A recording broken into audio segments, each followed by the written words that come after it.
To input what trim you're going to use on this job, go down to select trim type 1. And here you can choose baseboard, casing, quarter round, crown molding, or other. These are all presets and you can play around with these in the back end, but for right now, it's easier to use our presets and we're going to select baseboard.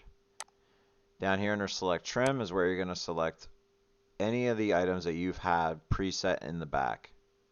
So up on top you can see customer supplied in the event that you're only doing the install portion of the job.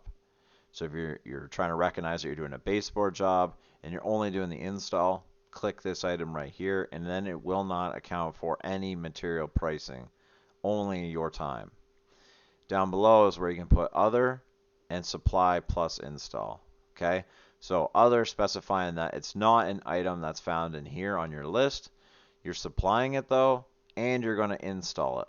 And why that's important is that if you did choose that, down below is where you can put the description of the product, item number, the name of it, brand, any of that information you want the customer to be able to see on the quote, as well as your team when they're picking out the materials on the material list. Important to put that information right here. Down below, you're going to put how many feet you have of the product. If you're installing 100 feet of trim, put that in right here. If you have an item that's already in your back end, let's say you select this one here. In the back end, it knows how long, because you've took the time to input how long each piece actually is. A lot of the time, you know, maybe they're 8-foot sections, 10-foot sections. Why that's important is that if I put in 102 feet right here that I need, it will then divide that up to make sure that I'm getting the proper amount of pieces to do the job, and I'm not going to be selling myself short.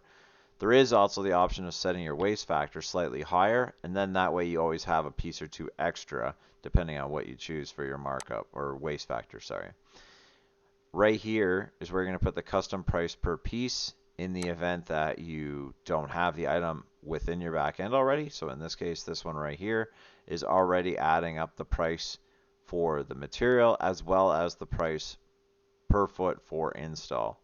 That's all accounted for already. So the only time we're going to fill this out is if we're choosing one of these.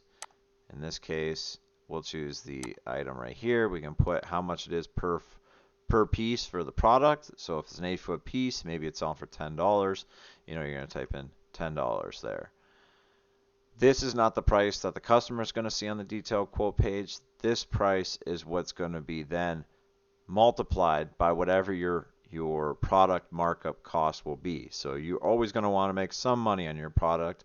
So in that event, the back end will do all that math and it'll only display on the quotes what that number is after it goes through your markup.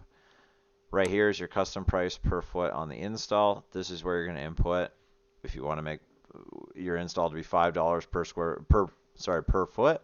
You're going to input that right here, and you're going to do 100 feet of trim, let's say. Then it knows that your install is going to be $500 right here. Okay, and scrolling down below is where you have the options to add any more additional trim.